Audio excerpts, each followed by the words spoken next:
now. Yes, we are live. All right. So joining me today is David Newman. He is our newest global security analyst, and we're going to talk a little bit about the phenomenon of Islamic State and the broader phenomena of jihadism in West Africa and littoral West Africa. So, David, set the scene for us. What is the current situation with Islamic State and Salafi jihadism in West Africa? Yeah, sure. To put it bluntly, Charlie, it's not looking good.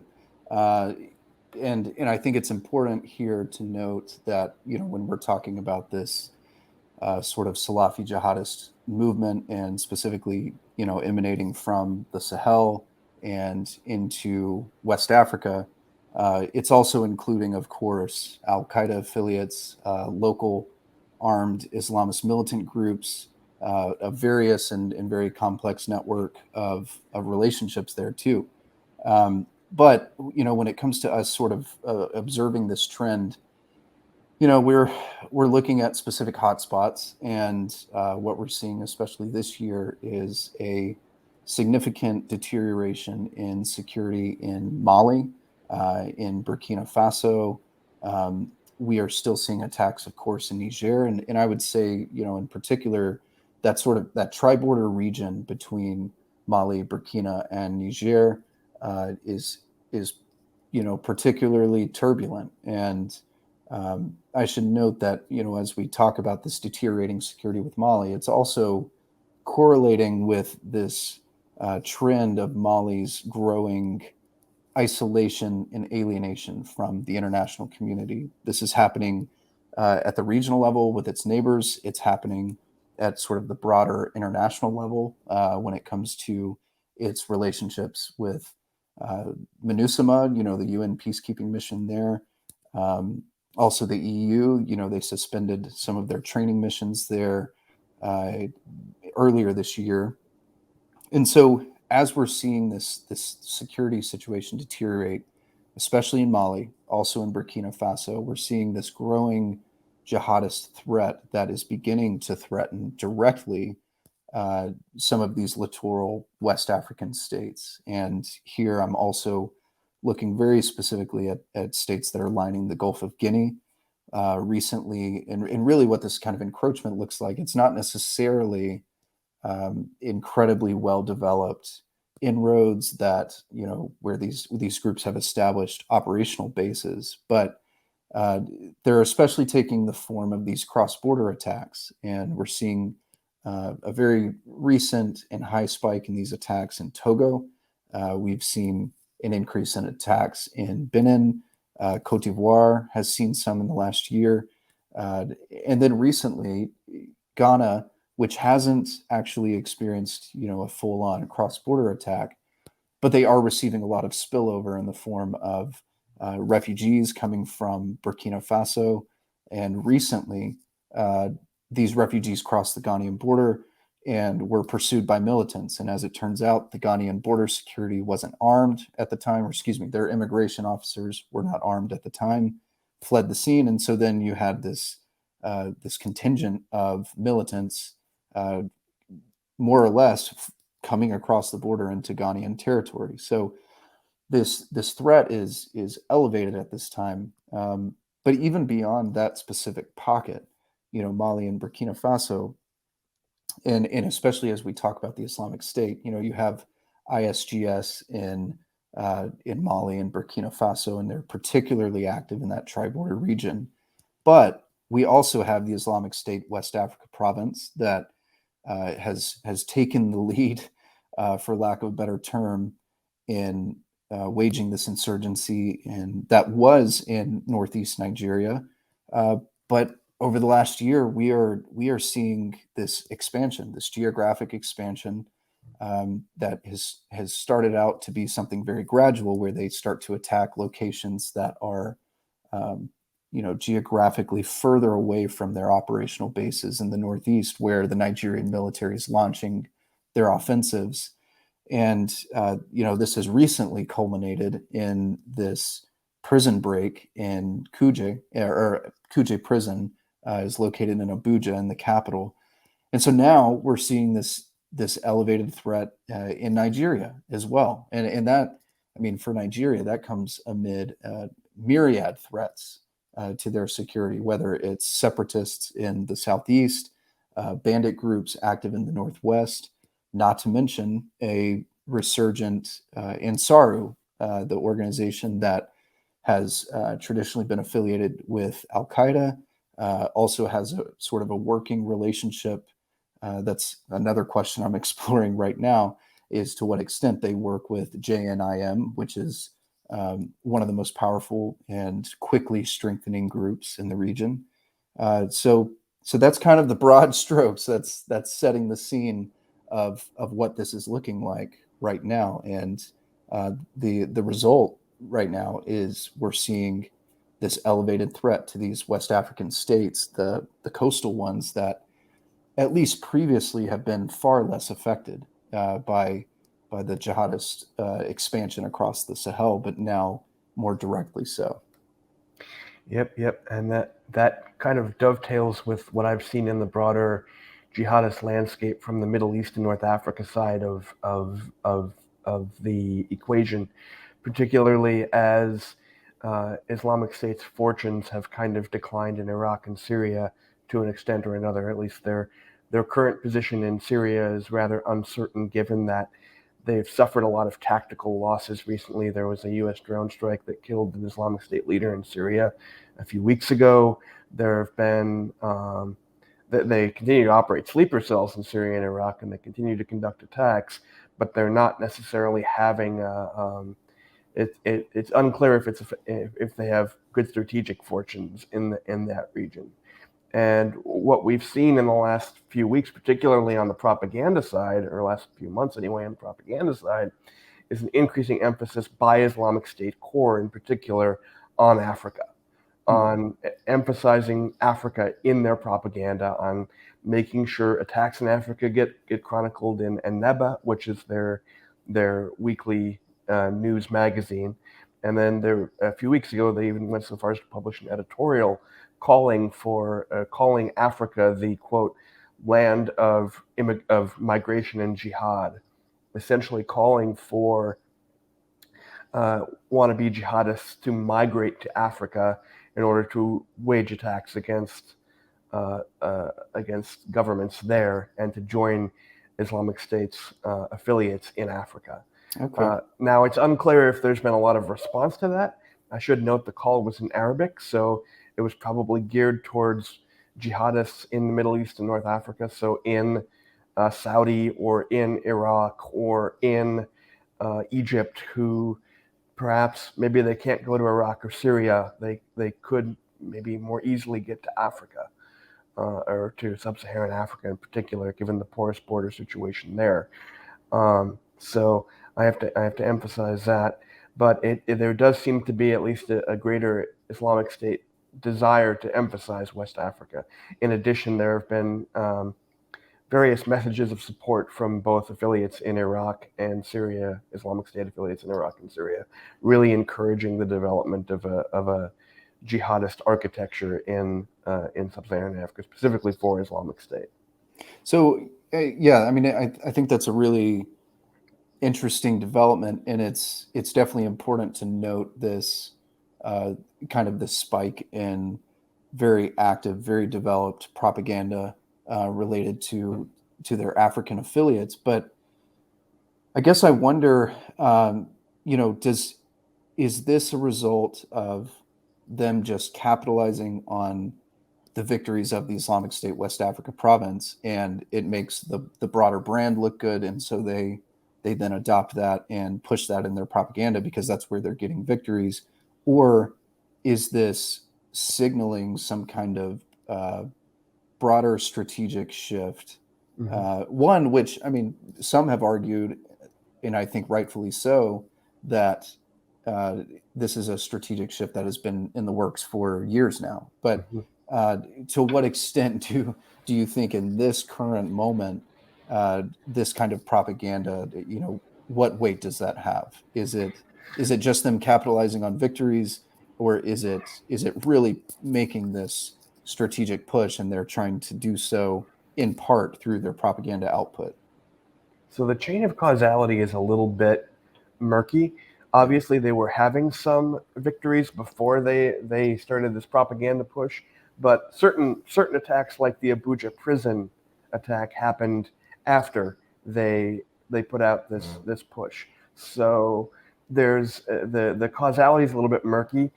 So this could be a virtuous cycle from their perspective of we have initial victories, therefore we'll put out more propaganda, therefore those will encourage or lead to more victories, or it could also be this could be having some kind of at least otherwise positive morale boost. One thing I will say is that I have not seen firm evidence. There have been individual cases once in a while of foreigners going to sub-Saharan Africa for the purposes of jihad. I mean, they're fairly poorly sourced reports of a Saudi citizen gets arrested here or there, Sure. an individual gets arrested here or there, that kind of thing. But I have not seen, and it's probably too early to tell of are people responding to those calls right now. There's a somewhat of a division of labor propaganda-wise between the local Islamic State affiliates and the core. So the core is putting out their propaganda in Arabic or in English subtitled or in other languages, whereas the ISWAP affiliates and the other Islamic State affiliates in Africa are emphasizing or putting out their material in the local languages, really trying to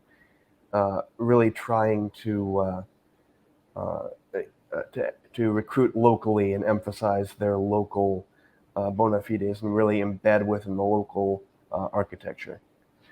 Yeah, sure.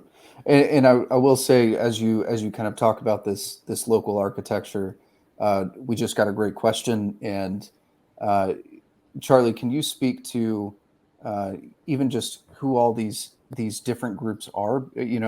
Are they regional or are they purely local? And I can at least speak to on the Al Qaeda side, these relationships go from top down, and then at the very bottom you do have very, very local groups. If you look at the recent attack in Mali on the Kati military base, this was claimed by a group called Katabat Messina, which is a local group that then has ties to the significantly larger JNIM, which also has ties to the regional Al Qaeda in the Islamic Maghreb.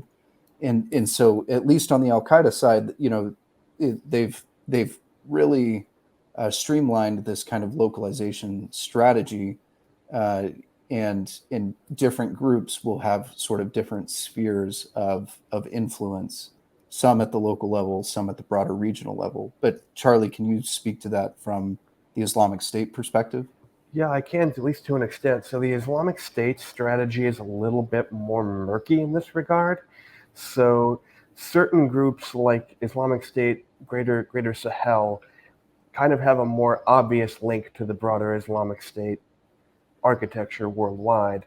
But and that's also to an extent true with Islamic State West Africa insofar as they've adopted the mantle more clearly. Whereas groups like Islamic State in Mozambique are much more localized and very cleaved off. And while they pledge allegiance to the Islamic State, they don't necessarily have really close, certainly not operational level ties to the broader Islamic State movement. And to an extent, that's also true of Islamic State Central Africa province in DRC and Uganda, where they're loyal to Islamic State, but they also have their own localized agenda and grievances with, in that case, the Ugandan government primarily, but also in DRC as well. Yeah, so, and I would say the DRC opens up a whole nother can of worms. I mean, that's a country that has roughly 120 rebel groups, but the most notable affiliate of the Islamic State is the ADF, the Allied Democratic Forces. And and this is a question for you, Charlie, even if you happen to know, is ADF housed under Islamic State Central Africa province? Are they just at such a local level that the command and control, they're kind of autonomous in waging their own sort of war in the DRC, but also in Uganda? Yeah, yeah. I think that it's a little of both. I think that they obviously, I think some of their capabilities have come from us, or at least they've grown their capabilities to a degree that would suggest at least some kind of Islamic State ties. That being said, I think it, it's, the local grievances also matter. So I would say that I would classify them for the purposes as being part of Islamic State Central Africa province, but not necessarily note that the marriage may or may not be permanent. The the ties may or may not be durable over time. That's something we'll have to see as things continue. So Sure. And I think, I mean, unfortunately, we only have 1 or 2 minutes left, but I do want to kind of scope this out and on this sort of localization, global conversation, global aspirations. Because of course, Al Qaeda and the Islamic State have these global aspirations. They have these aspirations to attack the far enemy. There's always this conversation over the near enemy or the far enemy in the debates. yeah. This jihadist expansion into West Africa and whatnot. Because things are so local on the ground, what does this really mean for these assessments about, well, when is the Islamic State going to be able to stage a large scale attack on, say, Western targets in Western territory? And Yeah. to what extent do these developments on the ground in West Africa that are often at a very local level, do they really have an impact on that assessment? Do you have any thoughts there? So I think going forward, we're going to see one of two paths. We have I think the high likelihood path, and that I would say is low to moderate impact, and then we have the low likelihood but high impact scenario. And I want to touch on the low likelihood high impact scenario.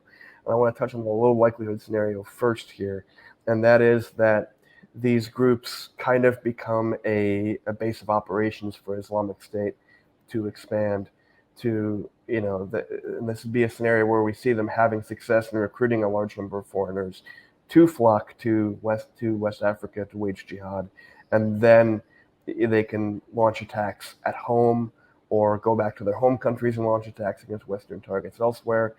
I would also include in this, if we see more and more Islamic State propaganda specifically targeting the African diaspora in Europe, or especially the West African diaspora in Europe or in the United States, encouraging people in those marginalized communities, assuming they are, encouraging people in those communities to go to West Africa, that would also be an indicator of global aspirations for Islamic State.